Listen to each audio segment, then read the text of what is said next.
can tell you the road's not in great shape. They didn't plow it in a timely fashion, it looks like, and so now the rain is doing a number on it. Hi, I'm Matt, and this is Procrastination Garage. It's Wednesday morning, around 11 a.m., and it's raining. We're headed towards the mountains, dog and I. Dog. And just going to go up and check the snow level. We're going to go up on White Pass for sure. Check out the Cold Creek Snow Park. Not this weekend, but next weekend, we have a camping trip scheduled for up there. And it's kind of a snow or no snow event. We're hoping to do snowmobiling, but if not, we plan on taking side-by-sides up. So I'm just trying to get a feel for that. And the fact that I just haven't been up in the mountains for a couple weeks. If we have enough time, we're going to come down from White Pass and then head up Chinook Pass. And then as kind of a dream scenario, we could come up and over Bethel to come down on Chinook Pass. But I'm hoping there's too much snow to do that. So we'll see. But anyway, we're headed towards Natchez, Washington right now. And then we'll head up on White Pass. I forgot to mention, sitting there on the dash, that's my lunch for today. Leftover round table pizza from the Snowmobile Club meeting the other night. And then I did swing through McDonald's and picked up a Diet Coke. So we're set.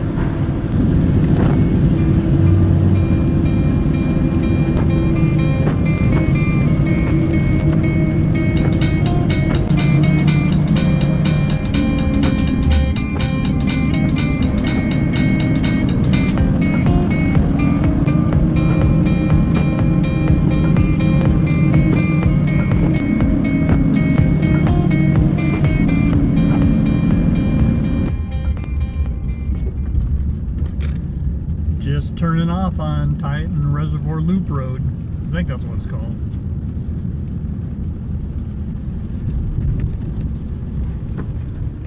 Down there at the water. Doesn't look so bad from up here, but it's running really muddy. So not a ton of snow down at this end. Looked like there were a few inches, and there still is in places. Rain's done a number on it. It's been raining off and on for, I don't know, past 3 or 4 days.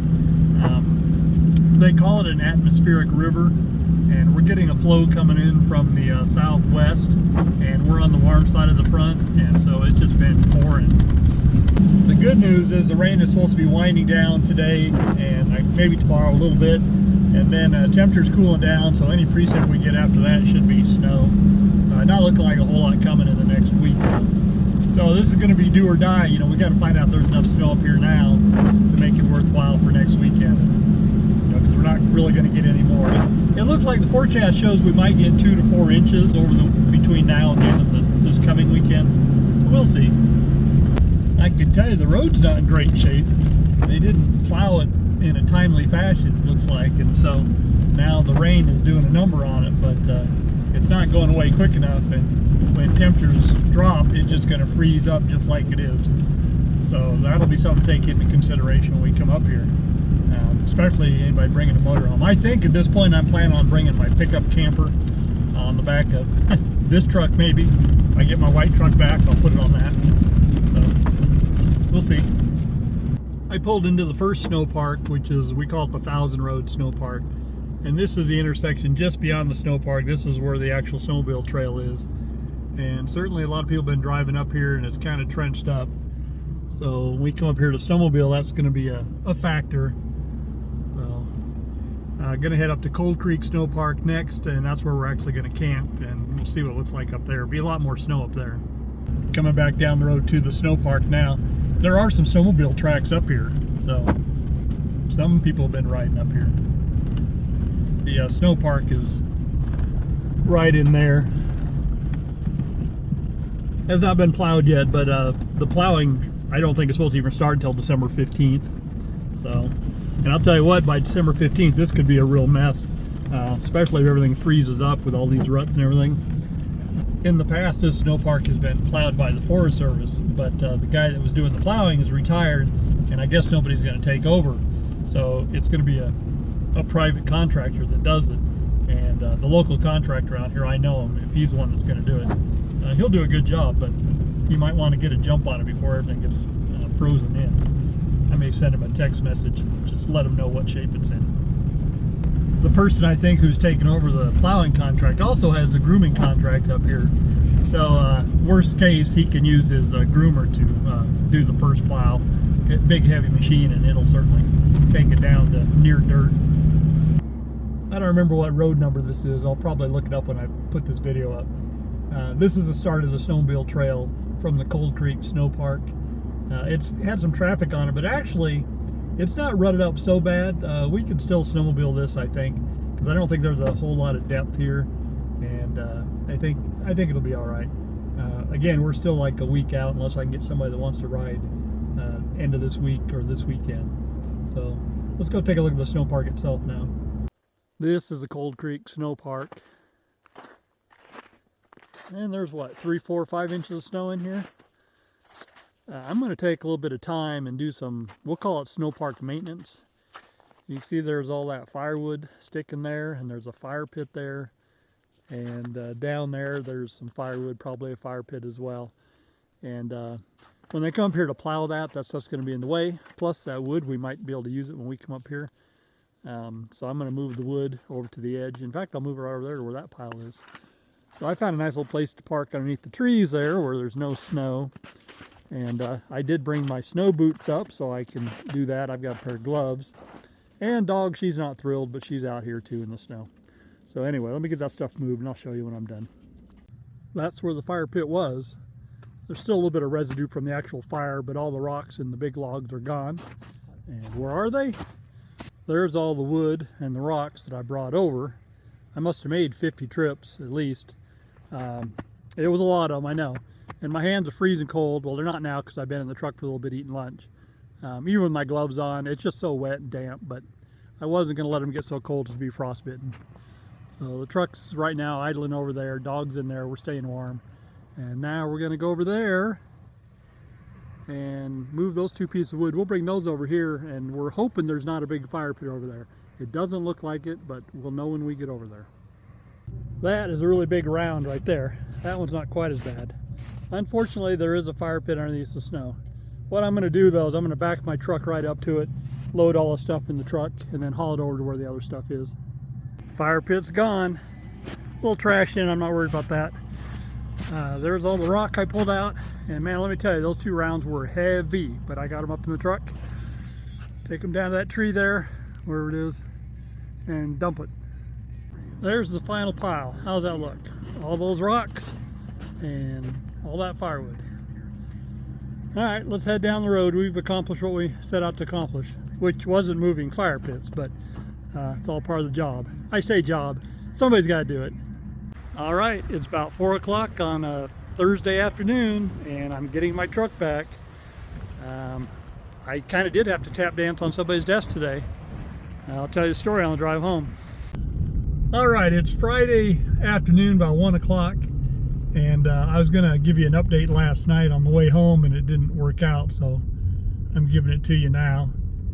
What happened was, yesterday, 2 o'clock in the afternoon, I drove down to the Ford dealer to find out what was going on with my truck, and when I walk through the service department, I see my truck is partially disassembled. Makes no sense to me because when I got a call from them back on November 17th, they said the truck was all ready to go, except they were waiting to settle some warranty paperwork with Garrett. And so I'm like, okay. So anyway, when I came through there and I find that it's in pieces, this makes me really mad because I'm wanting my truck back. So the guy I need to talk to isn't there, and nobody else knows anything about it. So I'm told he'll be back in an hour, that he's at lunch. 2 o'clock in the afternoon, he's at lunch. So I went home. I left, I told him, I said, have this guy call me as soon as he comes back in. So about 3:45, I get a phone call from him, and I kind of read him the riot act, and during that discussion, he's like, well, I didn't know you needed your truck back. Yeah, whatever. And when can I come get it? You're waiting on warranty settlement with Garrett. What's that got to do with me? I need my truck. And he said, oh, it's ready to go. You can come get it. So I'm like, okay, I'll be down there in 10 minutes, pick it up. So about 10 minutes later, 15 minutes later, I was down there. Truck was parked outside, all back together at this point. And so I went in there and we had a long talk, and I explained my frustration, and we might have been on different pages. He seemed to think that I didn't need the truck back, and I had been pretty easy going through this whole thing, but, you know, I mean, I just assumed that we would do this in a timely fashion. You know, when I told him a couple more, you know, when I told him, yeah, it's okay to hold the truck a little bit longer, I thought we were talking a couple days. I didn't know we were talking 3 weeks, because that turned out to be what it was, 3 weeks. So, anyway, we left on a good note. So I jumped the truck and headed home. And like I said, I've been driving it today. And the good news is the diesel exhaust smell on the inside, I did not smell it. I've been in stop and go traffic, which is when it happened before. I was just about home, and all of a sudden, I get this message on the display talking about DEF fluid. Now I'm headed right now down to the gas station, which also has a DEF pump, to fill up the DEF and see if that has anything to do with it. But I'm not so sure there isn't something else going on, because not only does it give me that message about DEF, it also flipped a check engine light on. Usually when the DEF is getting low, you just get a message on the screen saying, you know, 200 miles till empty, fill it up. So I don't know. I guess we're going to find out when I fill up the DEF tank.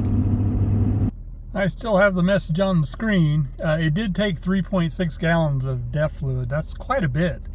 I don't think I've ever put that much in before, although I'm not sure. Anyway, I guess what I'll do, I'll drive it home, and then I'll get my scan tool out and see what the check engine light says. Maybe in that time it'll go off. And the saga continues. So I stopped in at the Ford dealer, talked to him in there.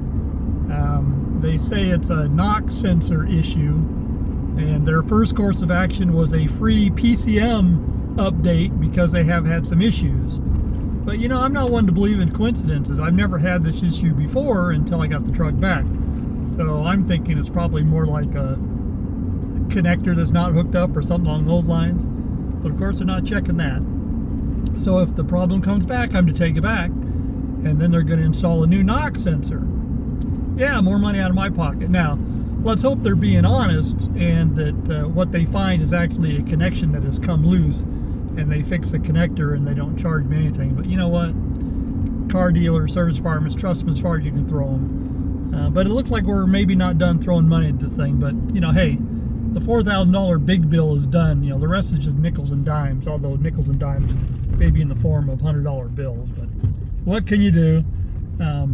You know, I can get pissier with them, but at the end of the day, you know, I may still need them to work on my truck now and in the future. So, you know, you got to be careful with that.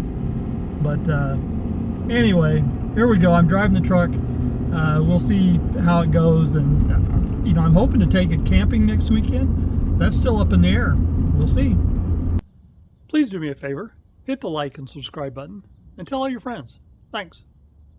It's Tuesday, just before noon, and we're going to start prepping for this weekend's camping adventure. And we're going to go ahead and set up with the white truck, although I still don't know if it's going to give me any problems or not. Here's the deal. I drove it around end of last week. Actually yesterday. I spent yesterday driving around doing stop and go stuff. Basically the same circuit I did the other day when the check engine light came on.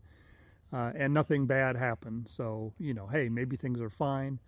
But I haven't had a load on it yet, and by putting the camper on it and then hooking the snowmobile trailer up to it, that will constitute a load. So this is Tuesday. I'm going to get the camper installed today, probably get the snowmobile trailer hooked up tomorrow on Wednesday, and then Thursday I'm maybe hoping to take a little drive with it and test it. Because my concern is if that check engine light comes back on, does the same thing, what it tells me is I have 50 miles to go until it cuts my engine power and limits my top speed to 50 miles an hour. Now, if I'm headed up in the mountains and that happens, I mean, I'm going to continue up to the campsite, and that means that on the way home, that thing is going to go into kind of a limp mode. If it happened when I'm already up there or, you know, on the way back, no big deal, because we're not 50 miles away from home. So I don't want to be holding up traffic at 50 miles an hour out on the, you know, the main highway out there. So that's why I like to test it first. But anyway, that's neither here nor there. So what we've got to do is I've got to take a piece of plywood out of the back of the truck that needs to go in the green truck. Need to clean out in front of the camper down there so we can get back underneath it. You know, just normal stuff. So let's get to it. I picked up the sheet of OSB last week, and it needs to go in the green truck. And The reason for that is I've been trying to find a cheap used bed liner to put in the green truck, because the bed liner that was in it, I stole and put it in this truck years ago. And the Snowmobile does not like to slide along the metal bed. And so my thought was to get a bed liner that would, so I could slide across there easily. Well, since that has never worked out, I bought the piece of OSB. We're going to put that in there, and then I also ordered some plastic ski glides, and I'll mount those. OSB is not the best choice. It's not outdoor rated, and I may not get more than a season out of it, but who cares? It's quick and easy, so that's the plan. But I'm still waiting to get the ski glides, so that'll be a project when they get here. But until then, I just need to get the plywood out of the white truck there. It took longer for me to talk about doing it than it did to actually do it. All right. Things are actually looking better than I expected them to down here. I only have 3 things sitting in front of the camper there, and they'll move easily. And then I've got this little bit of residue from last time we used the log splitter. I'll probably just grab a shovel and kind of scoop it out of the way for now. It'd be nice if it dry up and I could do something with it. Of course, that's on me. It was dry and I let it get wet, but hey, whatever. I was just getting ready to back the truck down underneath the camper when it dawned on me. I need a hitch extension when I tow with the camper on. And there's a hitch extension there, and it makes a lot more sense to swap it out right now before I have to crawl around down in the leaves in the wet underneath the camper. So let's go ahead and do that. That looks better. Now a smart man would also fill up his airbags at this time. I don't remember how much air I put in them though, and I kind of just base it on what it looks like when the camper and trailer are hooked up. So that's not going to happen. A smarter man would buy an onboard compressor that's wired in, and he could do it from inside the cab. That might be a future Procrastination Garage project.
Loaded. You may be wondering why I didn't put this jack all the way up.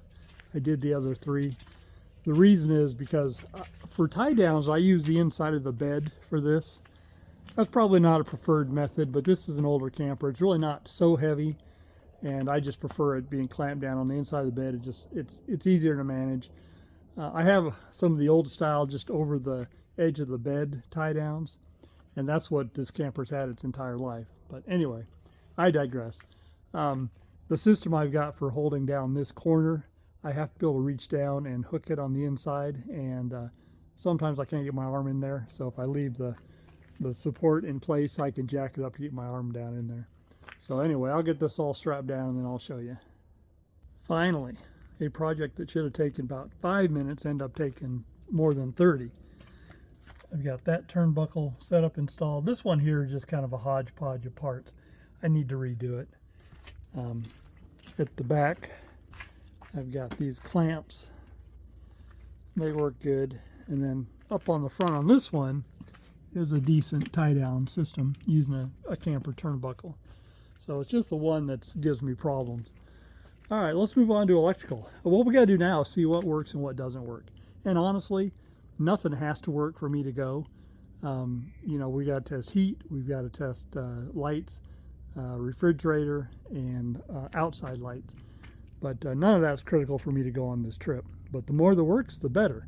So we'll start with the outside running lights, and we'll plug the camper in and see what happens.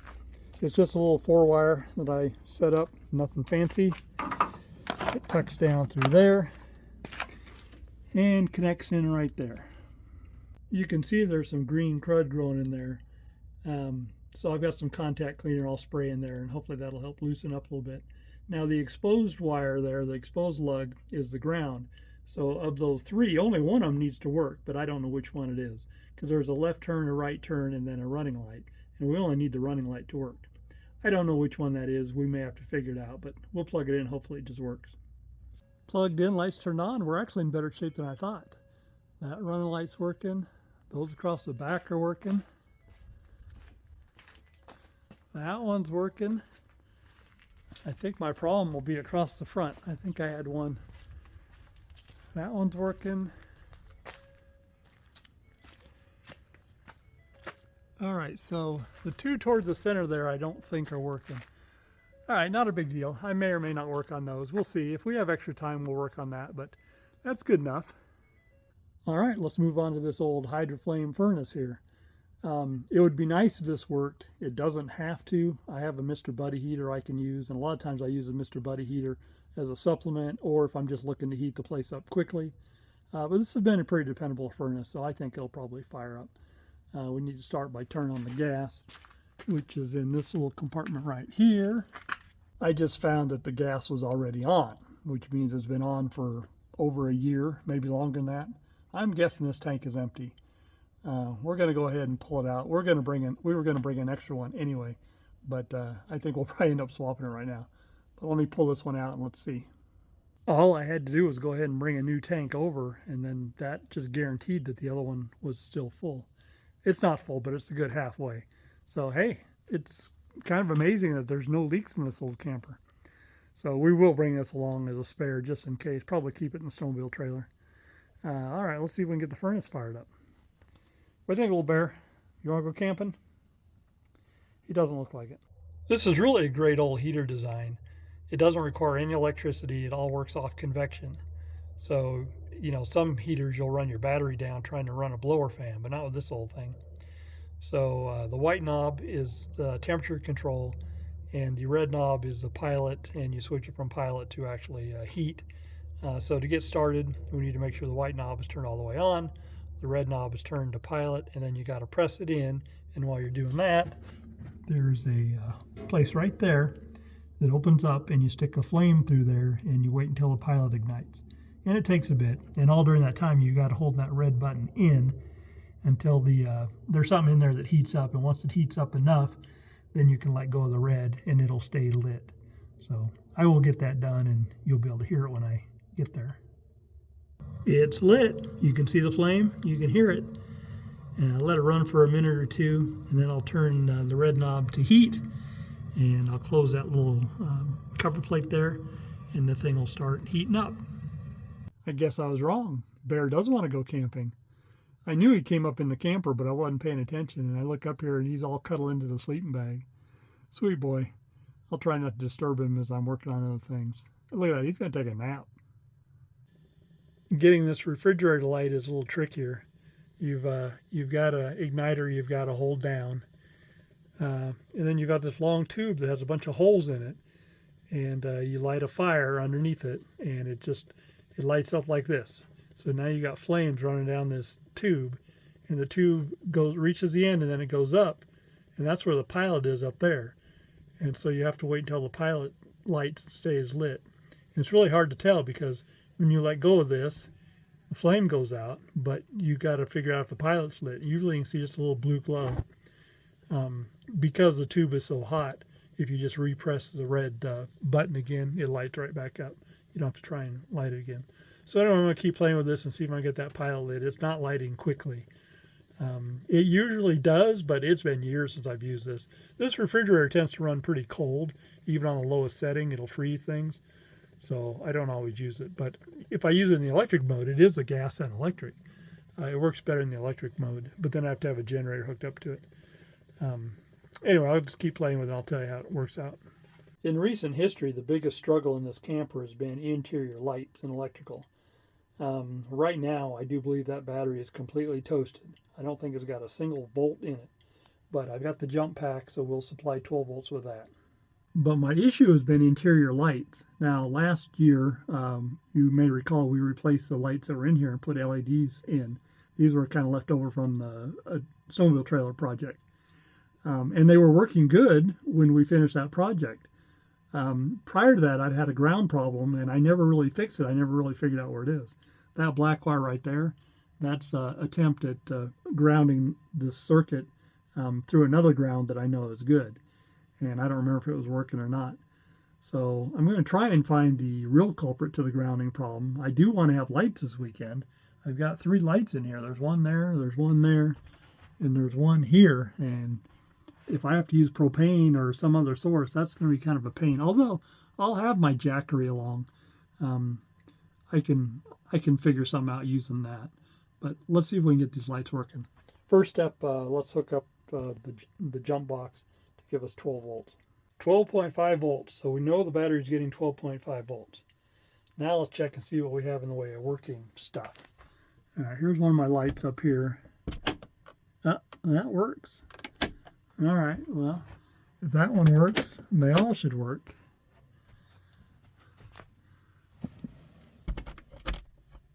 All right, that's good, but the question is why. You know, I maybe need to disconnect this ground wire here. I assume it's hooked up to something. I'll check it, but I'm pretty sure it is.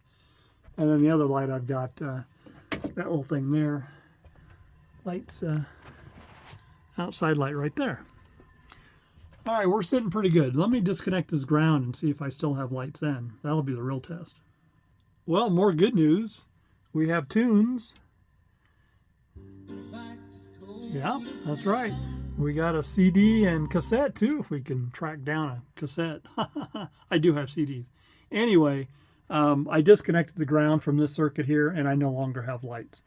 You can see this one over there no longer works. So that ground wire somewhere runs through the camper, and I think it terminates in here, down in here somewhere. Maybe we can figure that out. And it's an intermittent problem because sometimes it works, sometimes it doesn't. Right now it does not.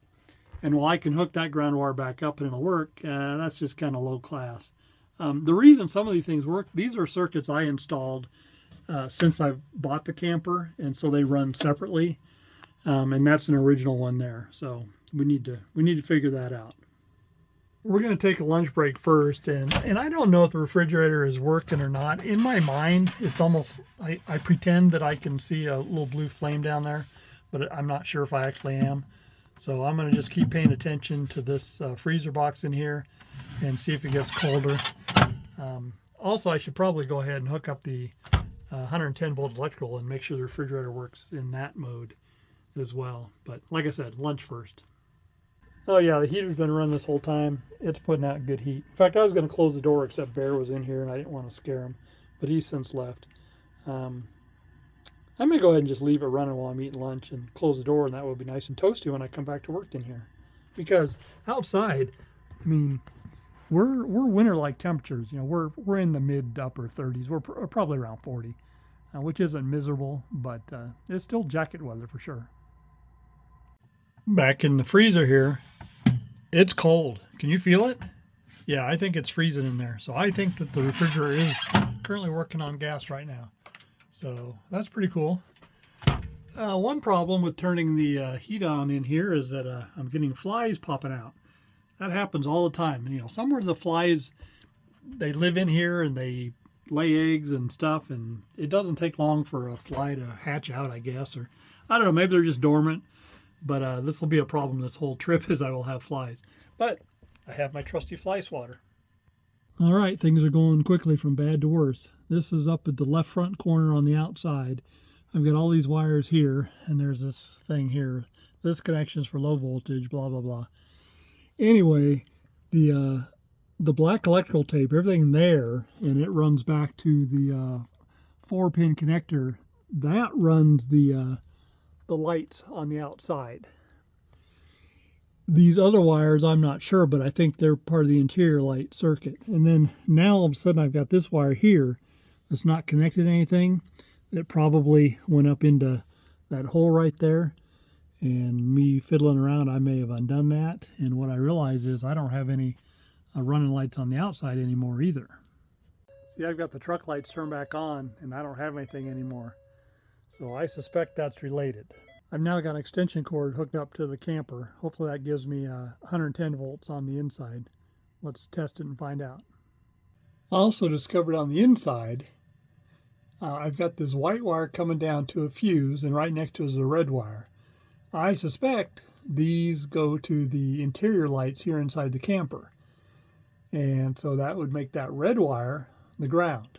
You know, these colors make no sense because normally black is ground, and if it's not, it's usually white. Yet the way this one was wired, for some reason, white is the power wire. Anyway, so I suspect that that red wire there is the ground, which, if it is, that's the problem for my interior light. But I'm following it down, and I suspect those are the wires that I see on the outside. But we need to get them on the inside. So we're now down underneath the refrigerator, and this is where the water tank is. And I don't know what you can see back there. Not really much. Anyway, the wires do come out on the other side of the water tank there. So that's our next step, is we're going to pull this water tank. I had a piece of insulation sitting above the water tank to better insulate the inside, because you can see right to the outside right there. So in the wintertime, that lets a lot of cold air in here. And in trying to keep the water tank from freezing, I'd installed that insulation panel. So that's removed. So now we need to take these straps off, but before we do that, this is the water inlet. I need to get that loose, and it's not wanting to come loose easily, so I think it needs a little heat, which is why we plugged the camper in, because we want to use a hairdryer. And yes, we do have power on the inside, so that's a plus. So let me see if I can get this water tank out, and I'll show you what we have for wires over there, because hey, I'm interested to know too. I've got the water tank ready to come out. I've got the straps disconnected, and I've got the inlet and the vent tube disconnected. One problem I have, these cables here, they come over to a power converter here. I installed that. It converts 110 to 12 and also charges the battery. Anyway, I need to disconnect the two line. You can barely see them there. Sorry about the lighting. It's getting dark in here. So I need to disconnect those. But I thought before I disconnect it, let me see if I'm getting 12 volts out of there. Now that I'm plugged in, I should be, because it's plugged into the wall there. Although I don't hear the fan running. Maybe the fan doesn't run until it needs to. Although I also have a light switch up there that does something, and I don't remember what. I installed that. I don't remember what it does.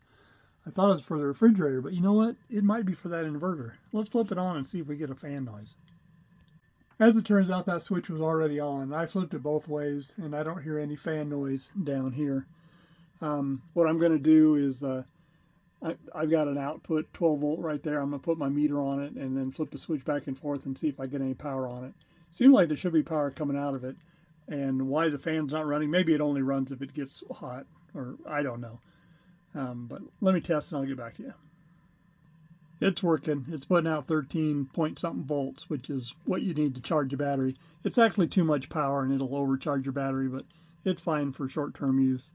And it doesn't matter what position that switch is in there. So that switch must have something to do with the refrigerator then. Maybe? I don't know. I installed all this stuff years ago and rarely use the electrical in it, so I've forgotten over time. We'll figure that out before we're done. But for now, we're going to unplug that, and then we've got to disconnect those two leads so I can get them away from the top of this water tank so I can pull that out, and then we can start troubleshooting our real problem. As I was tugging, it wasn't coming out, and then I realized the water outlet pipe that goes to the kitchen sink isn't disconnected. And I don't know if you can see it. It doesn't have an easy way to disconnect it there. You would need to disconnect it at the other end. I think what we're going to do is we're going to cut it instead, and then when we put it back together, we'll put a little barb plastic fitting in there. I'm not using the water tank right now anyway, but I would like to get it working. The water tank leaks when it's all the way full, so while we have it out, we're going to try and figure that out. That may not be part of this procrastination garage. That may be a future one. I also have another camper down lower property. You've probably seen it. That is just about like this one, and it probably has the exact same water tank, and maybe that water tank doesn't leak, and so maybe I want to use that one. I don't know, but for now, like I said, I'm just going to snip that, and then we'll pull this water tank out. I'm not sure pulling that water tank really did anything for us except for satisfy our curiosity maybe, but look at the little wasps over there, and they're kind of coming back to life, so we're going to need to take care of them. But there's only 2 wires I see that are going down and coming out to the outside. That's not what I'm looking for. I've been troubleshooting for the last 30 minutes or so, maybe longer, and I don't have a whole lot to show for it. But what have I accomplished? I've learned that that fuse and that white wire is indeed the positive that leads to these lights over here. What I did is I've got a big long wire. It's connected to one of these things. I don't remember what it's called, but I'll tell you, this is a very handy tool. But anyway, I'm using it as an extended ground. So I'm grounded to the battery down there, and then I've got it grounded up here, and then I'm able to take my positive here and touch it to there, and if I've got power, that means that the hot wire there is good. Now, I can do the same thing testing the ground wire, although I really don't need to because I know it's not working. But anyway, what it shows me is that the positive is coming in from the bottom through that fuse and then going up into the roof, and from there it goes over to the lights. So that wire is good, the white wire. Now right next to it is a red wire. I suspect that is the ground for the same circuit, and that seems to be my problem child. Now, I don't really know where it goes when it goes down below. I thought it comes out the bottom on the outside. Maybe it does. Up above it must go all the way over to here. So I guess I could cut that wire, and then I could start doing some testing on it up and down and see what the problem is. It may be as simple, although not elegant, to cut that red wire and just run a new ground from right there. I can run it through that hole right over there where all those wires go, and eventually it'll come out down there, and then I could string it over here, and I can ground it to my fuse block down there. That may be what I end up doing, but I'd sure like to figure out what all the wires on the outside are doing. I say all those wires, it's mainly one white wire, and I did put a meter on it, and it's got voltage to it. So where does that wire go? I don't know. To refresh, it's this white wire right here, this one that is loose, and that does in fact have voltage coming to it. So that is a hot wire, not a ground wire.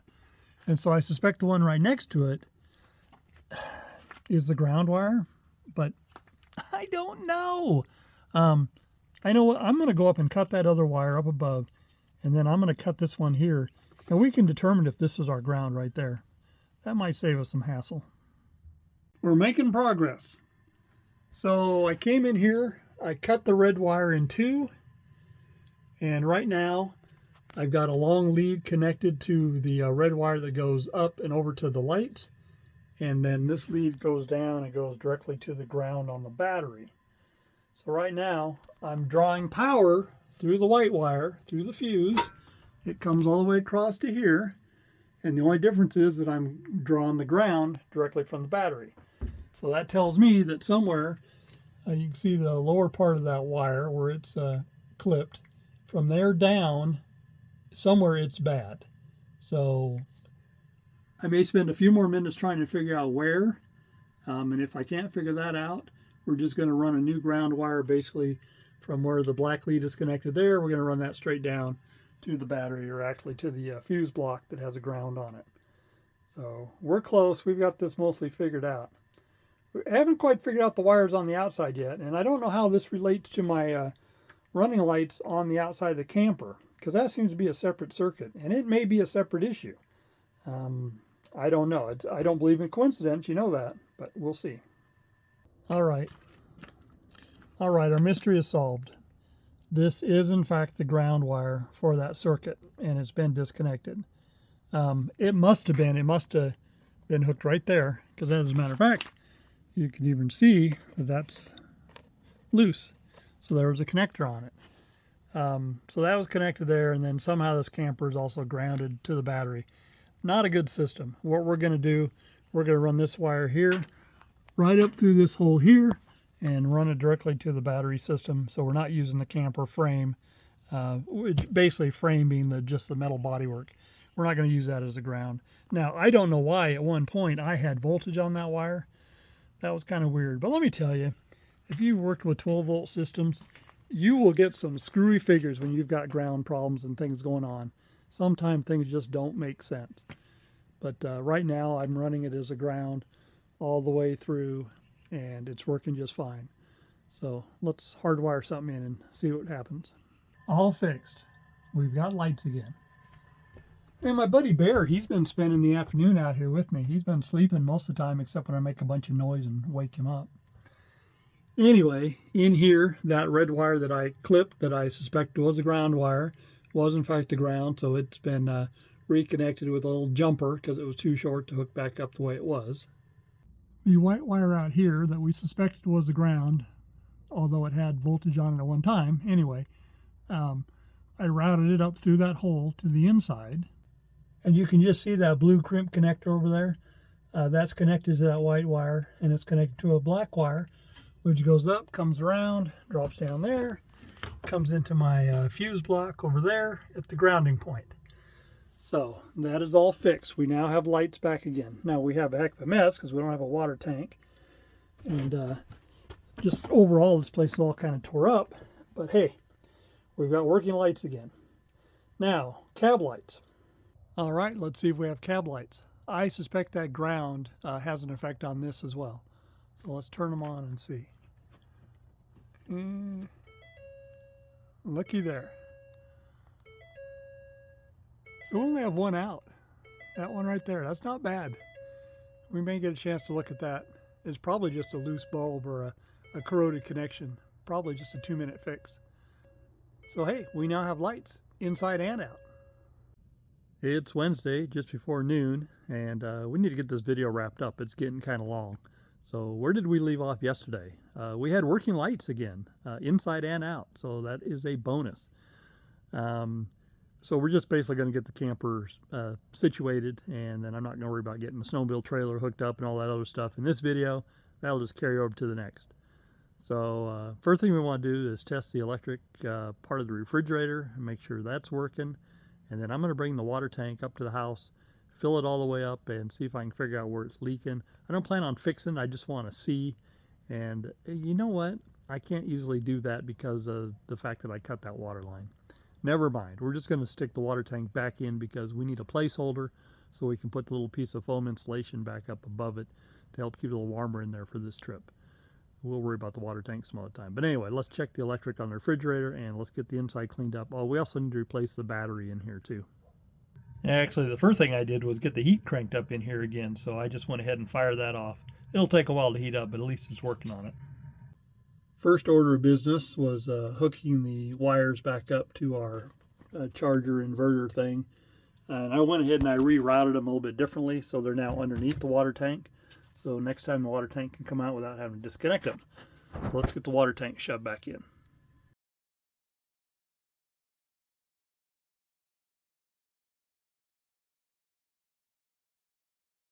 Water tank back in and strapped down. I didn't strap it tightly, but it's in. I've got the insulating panel back in place. I'm getting ready to put the piece of paneling back on that covers the water tank. And then I had this door off here and I've reinstalled it. So we're just about done reassembling. I saved y'all the gory details, but the camper is cleaned up and I've started to load it. Table's cleared off, floor's cleared off, all things are put back. It's looking good. Brought my Mr. Buddy heater over for backup.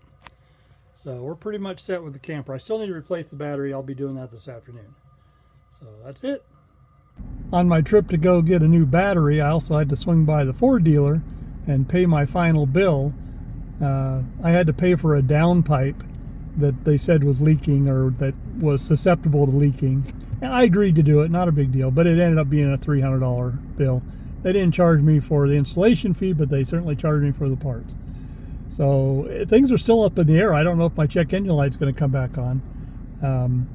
Actually, technically my check engine light is still on. It's supposed to be going off here shortly. And I don't care about the check engine light. I don't want to be limited to 50 miles an hour. That's my concern. I've already mentioned that. So anyway, bills paid, headed home with the new battery, and it's time to wrap this video up. Out with the old and in with the new. Done deal. That's a wrap. Thanks for watching this week's Procrastination Garage. Hope you guys enjoyed the video. So, Tow Beast is back, getting ready to go camping. The loading of the trailer and everything, and the adventure will be in next week's video. So down in the comments, tell me about the projects you're working on, or tell me about the things you're procrastinating about. Remember, the #1 goal of Procrastination Garage is to keep me motivated, to get me working out in the yard, out in the shop, or up in the mountains playing, whatever, just so I'm not sitting around watching YouTube and TikTok videos all day. Remember, my name is Matt. This is Procrastination Garage, and I hope to see you back next week. Thanks.